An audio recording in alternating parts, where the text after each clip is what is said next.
je vais vous parler d'une technique qui n'est pas du tout nouvelle, en fait, qui est très ancienne. Et ce n'est pas une technique, en fait. Moi, je vais parler de plusieurs types de méditation. C'est des outils, en fait, que j'utilise dans mes ateliers de groupe et en individuel pour, non pas contrôler le stress, mais pour arriver à l'apprivoiser. Et la première des choses que je vais vous faire, c'est que je vais vous expliquer ce que c'est que le stress. Est-ce que vous avez une idée de ce que c'est que le stress? Nous le vivons quotidiennement. Ça, c'est sûr. Sûr et certain. C'est agréable ou pas? C'est horrible. À la base, en fait, le stress, c'est pas du tout fait pour être désagréable. En fait, le stress, c'est un processus physiologique et psychologique d'adaptation à une situation soit extérieure, c'est-à-dire un événement stressant ou à nos pensées. Parce que le cerveau, il ne fait aucune différence entre ce qu'on pense, notre mental, et une réalité qu'on est en train de vivre dans le présent. Ça veut dire qu'on peut s'auto-stresser. Et là où rentre en jeu le travail que je vais vous proposer, c'est qu'on peut gérer le mental. Comme le stress, en fait, c'est très lié aux émotions, ça vient des émotions à la base, et comme les émotions, en fait, elles sont des réactions physiologiques, c'est-à-dire uniquement corporelles au départ, ça, c'est pas quelque chose qu'on peut contrôler. L'émotion, ça a une utilité, ça sert à nous donner un message sur une situation, sur un vécu. L'émotion, ça a aussi une autre fonction. Ça sert encore à s'adapter à la situation de la meilleure manière. Et en fait, l'émotion, elle est dédiée à notre survie. Donc, c'est d'abord une information qu'on reçoit de l'extérieur ou de nos pensées qui va venir nous donner de l'information au niveau du corps. Et le corps, en fait, c'est là qu'on parle d'instinct.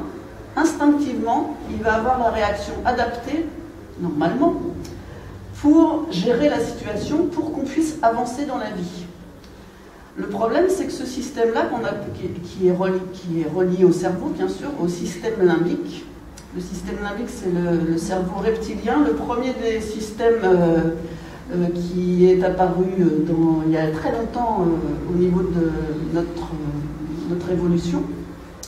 Et c'est un système qui est destiné à nous protéger des dangers environnementaux en général, parce qu'à l'époque on ne se prenait pas trop la tête, à mon avis on était juste un danger et on fait ce qu'il faut, on réagit et on se protège.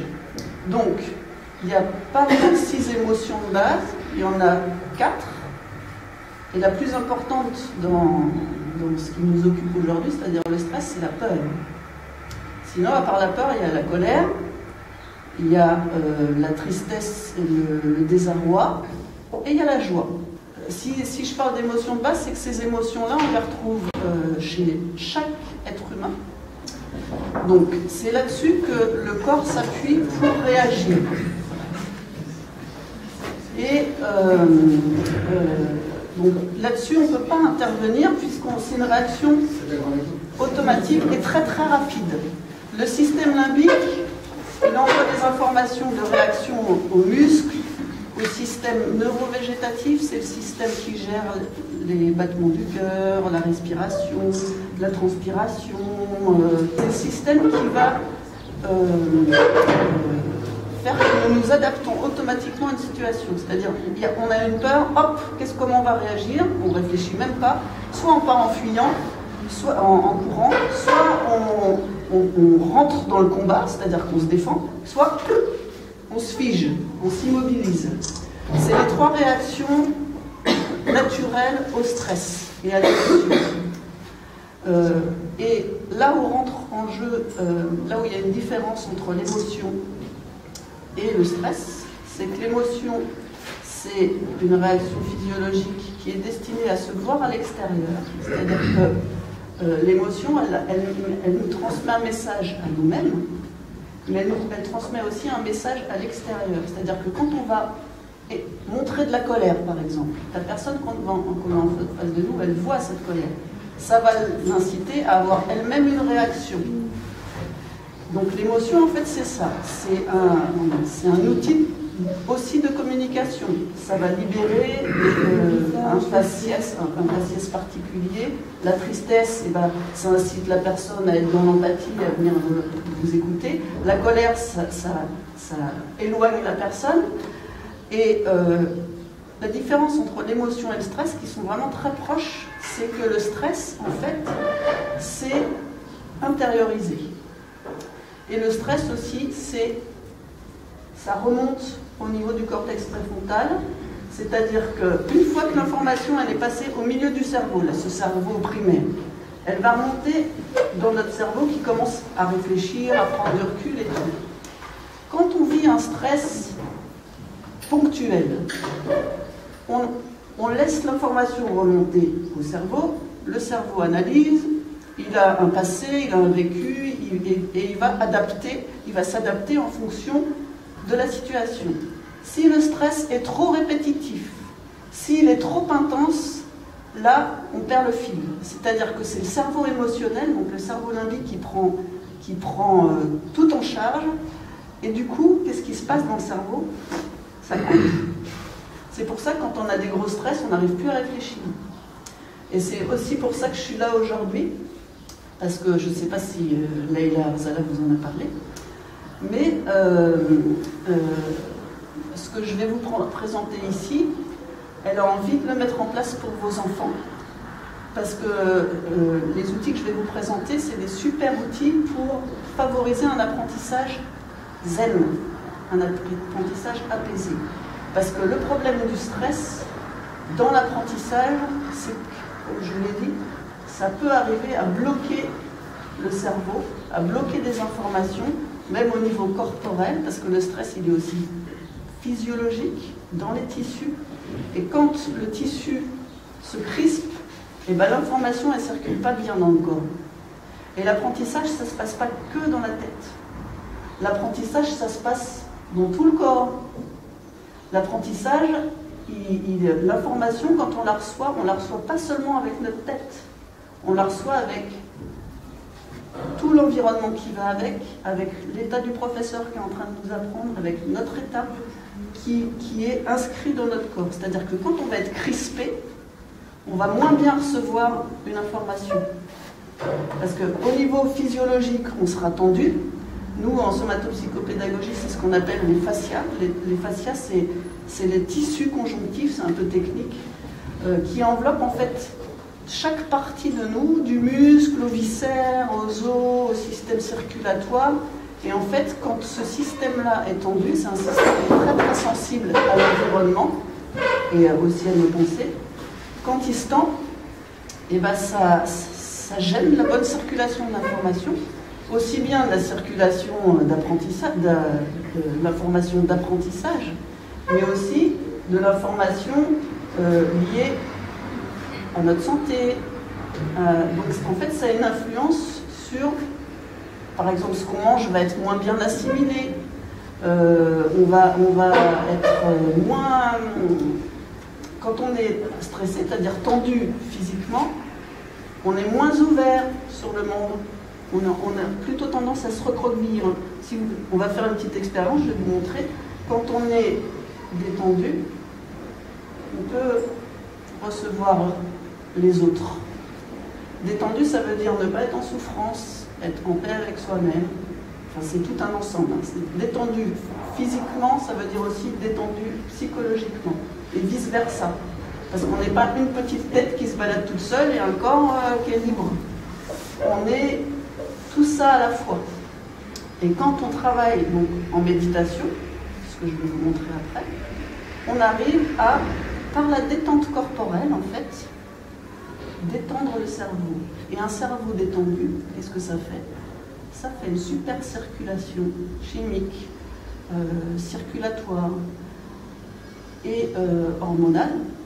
Ça veut dire que les informations, elles circulent parfaitement bien. Les neurones, ils reçoivent l'information, ils créent des nouvelles connexions, tout se passe bien. Dès lors qu'on est tendu, ben, ça ne circule plus bien. le ralenti, des fois ça bloque carrément. Donc c'est pour ça que moi, en somatopsychopédagogie, je ne travaille pas sur la psychologie, je travaille aussi sur la psychologie, mais je travaille à la fois sur la psychologie, sur le corps, et le corps c'est notre base de travail, parce que le corps il est hyper intelligent. Le corps en fait, là, est-ce que vous êtes en train de penser à je respire à tel rythme, là il faut que mes poumons se gonflent, là je finis de digérer mon petit déjeuner, enfin il est un peu tard mais... est-ce que votre corps, il a besoin que vous vous en occupiez pour fonctionner? De manière consciente, je veux dire. Évidemment, il faut manger, voir lui apporter les éléments indispensables. Et en fait, le corps, il est extrêmement intelligent. Et on l'oublie, ce corps. On oublie qu'il est si intelligent que ça. Et les outils que je vais vous offrir aujourd'hui, que je vais commencer à vous montrer, c'est des outils justement pour relier ce corps hyper intelligent, parfaitement autonome, c'est-à-dire qu'il fonctionne sans qu'on ait besoin de lui dire quoi que ce soit. Il répare ce qu'il y a à réparer, il fait sa digestion, il absorbe les éléments dont il a besoin, il expulse les éléments dont il n'a pas besoin. Le cœur bat au rythme juste. Les poumons se gonflent tranquillement quand on n'est pas stressé. Donc c'est ce lien-là qu'on apprend à faire quand on fait de la méditation, quand on fait de la respiration consciente, quand on fait de la gymnastique sensorielle, mais il y a plein d'autres techniques. Moi, c'est ces techniques-là que je propose. Ok? Donc, là, je vais vous faire une petite expérience qui va être basée sur la pensée. C'est-à-dire que vous allez fermer les yeux.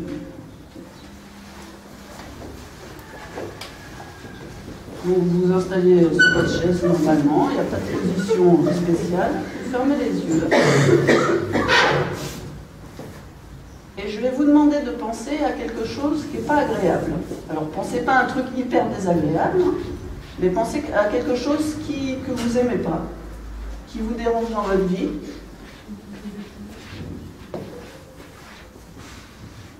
Et en même temps que vous pensez à ça, vous allez observer ce que vous sentez dans votre corps.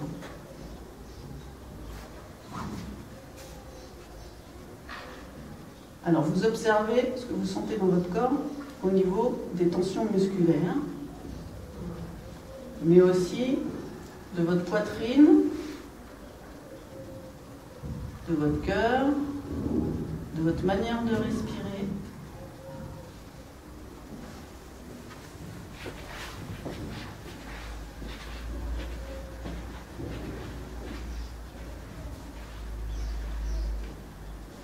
Vous ouvrez les yeux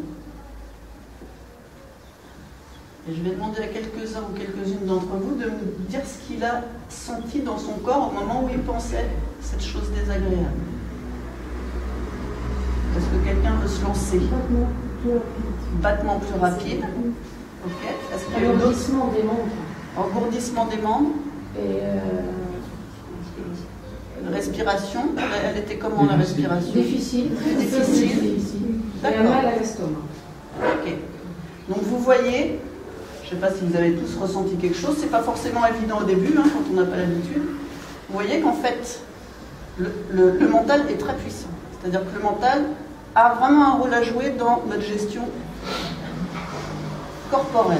Et c'est à partir de notre corporel aussi que l'information elle va remonter. C'est-à-dire que quand on pense à quelque chose de négatif, ça s'inscrit dans le corps, et après ça remonte au cerveau, et après c'est un cercle vicieux où on rentre dans des pensées négatives qui sont influencées par ce que ces pensées négatives ont induit dans le corps, et ça n'arrête plus. D'où l'intérêt aussi de travailler sur les pensées positives. Mais aujourd'hui on ne le fera pas, je vous le fais juste expérimenter. Maintenant vous allez refermer les yeux. Et voilà, vous allez penser à quelque chose de positif.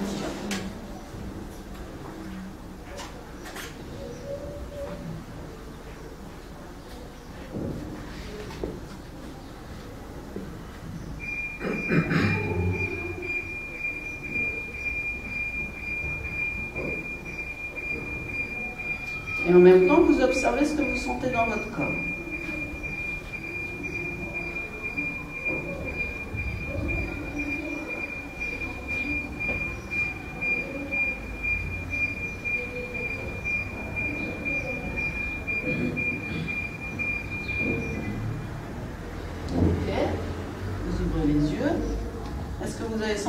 différence? Vous avez senti la même chose? Non, pas la même chose. Alors, c'est quoi la différence? Soulagement. Un soulagement plus détendu. D'accord. Une respiration plus facile. Une certaine sérénité. Une certaine On a sérénité. le sentiment de sourire. Le sentiment de sourire. Ok. Donc ça aussi, c'est important ce que dit le monsieur, c'est qu'aussi on peut, de manière volontaire, poser un sourire sur son visage et ça aura vraiment, puisque le cerveau entend ce que fait le corps, il capte l'information, ça peut favoriser un mieux-être. Okay. Donc, vous voyez que le cerveau, il est hyper puissant. Et comme la bonne nouvelle, c'est que la chose sur laquelle on peut intervenir, c'est notre cerveau. Donc, on peut agir sur le stress, sur le mal-être et sur beaucoup d'autres choses, notamment au niveau de notre système immunitaire, donc de notre santé, au niveau de notre relationnel à l'autre, parce que quand on est détendu, ça implique plus de confiance en soi, et plus de confiance en soi, ça veut dire que je suis plus en harmonie avec ce que je reçois de l'autre, c'est-à-dire que je ne suis pas fermée, je m'ouvre et j'accueille ce qui vient, que ce soit agréable ou pas, mais je sais que je peux gérer, donc j'ai plus de confiance. Ok? Donc maintenant, on va faire la troisième petite expérience. Vous allez refermer les yeux. Vous allez penser à votre chose négative, là. Observez ce que vous sentez.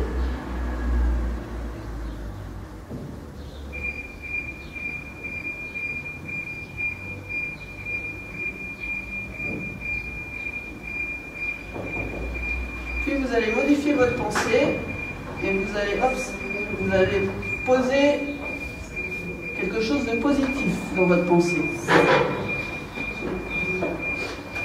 Alors ça peut être un souvenir, ça peut être une fleur qui s'ouvre, ça peut être vraiment tout ce qui peut vous faire du bien.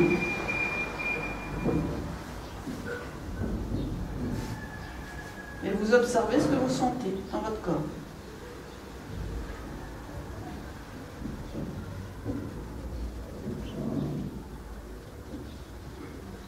Vous ouvrez les yeux.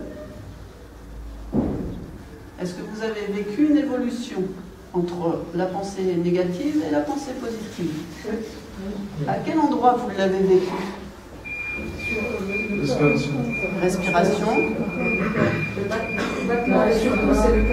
Voilà, c'est dans le corps.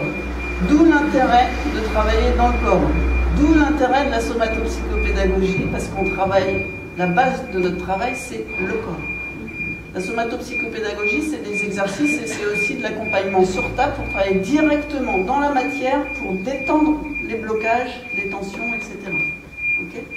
Donc, vous voyez que le lien, quand on relie le corps à la tête, il se passe beaucoup de choses qui peuvent être positives ou négatives. L'intérêt de faire ce travail-là, c'est que on devient observateur de nous-mêmes. C'est-à-dire qu'on n'est plus directement collé à ce qu'on vit. On n'est plus cette émotion, on n'est plus cette colère, on n'est plus cette peur. C'est plus nous, ça, puisqu'on est en train de l'observer. Ça veut dire qu'on laisse le temps, on se laisse le temps, on laisse le temps à notre émotion, en fait, d'évoluer. Et le fait de prendre du recul par rapport à l'émotion, ça permet de prendre du recul par rapport à son vécu et de ne plus le vivre directement de plein fouet et d'être victime. On n'est plus victime de nos émotions, on change de position, on prend de la hauteur, on prend du recul et ça nous permet de mieux gérer. C'est là que rentre notre gestion de la problématique.